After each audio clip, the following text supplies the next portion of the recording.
Friends, மூலிகை குளியல் பொடி எப்படி செய்யறதுன்னு இந்த வீடியோவில் பார்க்கலாம் வாங்க. இதை நலங்கு மாவுன்னு கூட சொல்லுவாங்க. இதை செய்யறதுக்கு தேவையான பொருட்கள் என்னன்னு முதல்ல பார்த்துடலாம். பூலான் கிழங்கு 100 கிராம் அளவு எடுத்துக்கலாங்க.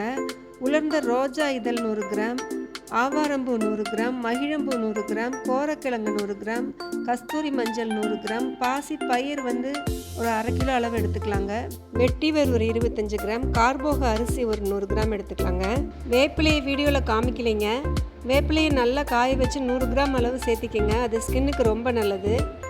இந்த எல்லா பொருளுமே நாட்டு மருந்து கடைகளில் கிடைக்குங்க. இதில் இருக்க ஒவ்வொரு பொருளுமே நம்மளோட ஸ்கின் பிரைட்னஸ்க்கு ரொம்ப ஹெல்ப்ஃபுல்லாக இருக்குங்க. அதை எப்படின்னு பார்க்கலாங்க. கோரை கிழங்கு நம்ம உடம்புல இருக்க தேவையில்லாத முடியெல்லாம் நீக்கிரும். நம்ம ஸ்கின்னுக்கு ஒரு நல்ல க்ளோ கொடுக்குங்க. ஆவாரம்பூ நம்ம காம்ப்ளெக்ஷன் நல்லா இம்ப்ரூவ் பண்ணோம். நம்ம முகத்தில் இருக்க பிளாக் ஸ்பாட்ஸ்லாம் ரிமூவ் பண்ணிடுங்க. மகிழம்பூ வெயில் காலத்தில் வர வேக்கூறு, வேனல் கட்டி இதெல்லாம் வராமல் தடுக்குங்க. கார்போக அரிசினால நம்ம ஸ்கின்னுக்கு நிறைய பெனிஃபிட்ஸ் இருக்குங்க.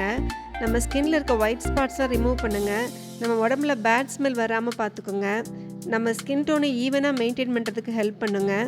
நம்ம கண்ணுக்கு அடியில் இருக்க டார்க் சர்க்கிள்ஸையும் கொஞ்சம் ரிமூவ் பண்ணுங்கள். கஸ்தூரி மஞ்சள் தேய்ச்சி குளித்தோன்னா முகத்தில் முகப்பரு ரொம்ப வராதுங்க. நம்மளுடைய காம்ப்ளெக்ஷன் நல்லா இம்ப்ரூவ் ஆகுங்க. வெட்டிவேர் நம்ம உடம்புல இருக்க வேர்வை நாற்றத்தை எல்லாம் எடுத்துருங்க. நம்ம உடம்புக்கு நல்ல புத்துணர்ச்சி கொடுக்குங்க.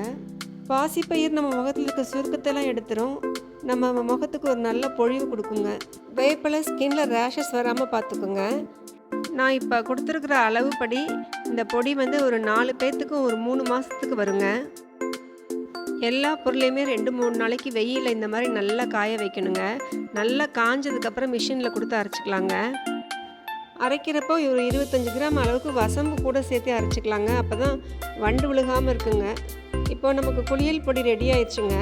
இதை நம்ம உடம்புக்கு எவ்வளோ தேவையோ 2 அல்லது 3 ஸ்பூன் எடுத்து தண்ணி ஊற்றி ஒரு கப்பில் நல்லா குழச்சிக்கிட்டு குளிக்கிறப்ப தேய்ச்சி குளிச்சுக்கணுங்க. குளிச்சுட்டு வந்தால் நம்ம உடம்பே ஒரு நல்ல நறுமணத்தோடு இருக்குங்க. ஃப்ரெஷ்ஷாக ஒரு ஃபீல் கிடைக்குங்க. இந்த குளியல் பொடியை நீங்கள் ஃபேஸ் பேக்காகவும் யூஸ் பண்ணலாம். ஃபங்க்ஷனுக்கு போகிறப்போ ஒரு 2 மணி நேரத்துக்கு முன்னாடியே இந்த பவுட்ரு 2 ஸ்பூன் ஒரு கப்பில் எடுத்துகிட்டு பால்லையோ தண்ணிலையோ நல்லா குழச்சிட்டு ஃபேஸில் நல்லா அப்ளை பண்ணிவிட்டு ஒரு 20 நிமிஷம் கழிச்சு கழுவுனோன்னா நல்லா ஃபேஸ் பளிச்சுன்னு இருக்குங்க. இதை நீங்களே வீட்டில் ட்ரை பண்ணுங்கள். இந்த வீடியோ பிடிச்சிருந்தா லைக் பண்ணுங்கள், ஷேர் பண்ணுங்கள், சப்ஸ்கிரைப் பண்ணிக்கோங்க.